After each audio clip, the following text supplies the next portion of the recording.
नाज़रीन गिरामी, बात है 8 मार्च 2014 की, जब मलेशियन एयरलाइंस का एक जहाज़ फ़्लाइट MH370 कुआलालंपुर से चाइना के शहर बीजिंग के लिए रवाना होता है। इस फ्लाइट में 2 पायलट, 10 कैबिन क्रू और 227 मुसाफिर सवार थे। इनमें से ज़्यादातर मुसाफिरों का ताल्लुक चाइना से था। दोनों पायलट इंतहाई तजर्बाकार थे और काफ़ी देर से पायलट के तौर पर अपनी ड्यूटी सरअंजाम दे रहे थे। यह फ़्लाइट हर रोज़ मलेशिया से चाइना और चाइना से मलेशिया परवाज करती थी और कभी भी किसी किस्म के फॉल्ट का शिकार नहीं हुई थी।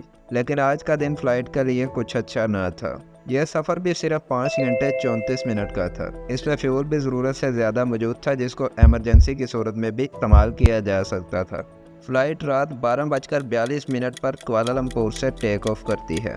टेक ऑफ के बाद पायलट ज़ाहरी और एयर ट्रैफिक कंट्रोलर राब्ते में थे। जब फ्लाइट मलेशिया से वियतनाम की तरफ जा रही होती है तो इसी दौरान मलेशियन एयर कंट्रोलर की तरफ से पायलट को यह पैगाम जारी किया जाता है कि वियतनाम के एयर ट्रैफिक कंट्रोलर से रब्ता करे। कैप्टन ज़ाहरी इसका जवाब हाँ में देता है और इसके आखिरी अल्फाज गुड नाइट होते हैं।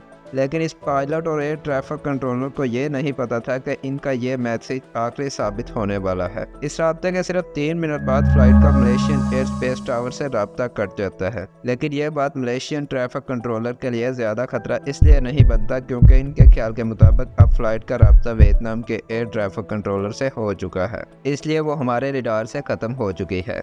अब वियतनाम के एयर स्पेस टावर ने जब फ्लाइट को अपने रडार से गायब होते हुए देखा तो कैप्टन से रब्ता करने का इरादा किया, लेकिन इसका कैप्टन की तरफ से कोई मुस्बत जवाब न आया। अब Vietnam air space tower controller ने कुआलालंपुर ट्रैफिक कंट्रोलर को इस वाक़े की इत्तला दी। इस सूरत हाल में 1 घंटे के अंदर रेस्क्यू टावर को इन्फॉर्म करना होता है, लेकिन कुआलालंपुर के ट्रैफिक कंट्रोलर ने पूरे 4 घंटे बाद एरोनॉटिकल कंट्रोल टावर को इन्फॉर्म किया, लेकिन इस वक्त बहुत ज़्यादा देर हो चुकी थी। अब सुबह के 6:15 का टाइम हो चुका था। इसी वक्त इस परवाज़ ने बीजिंग लैंड करना था। 6:32 पर इस फ्लाइट को ढूंढने के लिए एक ऑपरेशन शुरू किया गया, जिसमें 7 ममालिक के 32 शिप्स और 28 एयरक्राफ्ट ने हिस्सा लिया। लेकिन 4 दिनों तक सर्च ऑपरेशन के बावजूद इसका कोई सुराग न मिल सका। लेकिन 4 दिन बाद एक ऐसी खबर मिली जिसने पूरी टीम को चौंका के रख दिया, जिसमें पता चला कि वियतनामी ट्रैफिक कंट्रोलर से गायब होने के बाद इस फ्लाइट ने यू टर्न लेकर इंडियन ओशन की तरफ मूव किया था।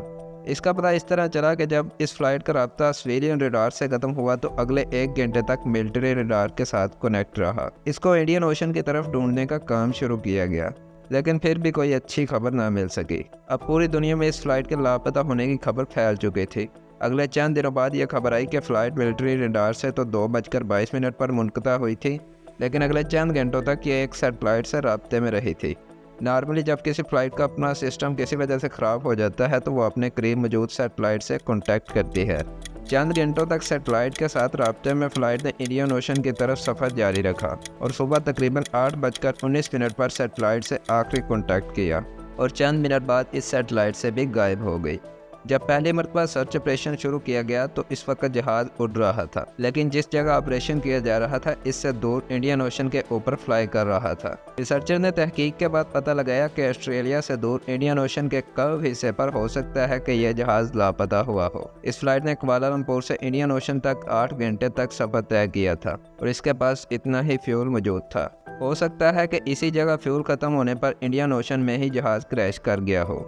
इस प्लेन को कई सालों तक तलाश किया गया, लेकिन इसका कोई सुराग ना मिल सका। 3 साल बाद इस ऑपरेशन को बंद कर दिया गया और इस ऑपरेशन पर तकरीबन $160 मिलियन लग चुके थे। अगले चंद सालों में प्लेन के कई पार्ट्स अफ्रीका के सालों से मिले। इस प्लेन में सवार कोई भी इंसान आज तक ना मिल सका।